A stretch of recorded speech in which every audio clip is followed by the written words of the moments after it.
kamenu tvrdom, gdje bura se budi, spavaju vječno hrabri ljudi.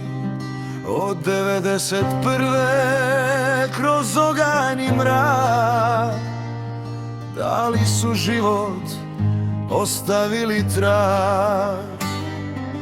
Hercegovina pamti, suza ne prestaje,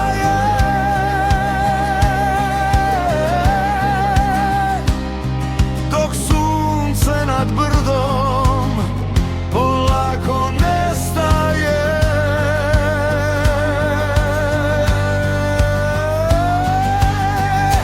Počivajte u miru, sinovi roda moga, u naručju vječnom milostivog Boga. Vaša su imena u kamenu uklesana, u svakom otkucaju naših dana. Od brata do strica, od rođaka do djeteta, vi ste nam ponos, rana presveta. Moji bratići mladi, ko sokoli u letu, Žarko, Dragan i Zoran u najljepšem cvijetu. I još jedan Mario, pa Davor uz njih. Za svakog od vas pišem ovaj stih. Željko naš Soki i stric Tomislav Tošar, vaša je duša kroz oluje prošla.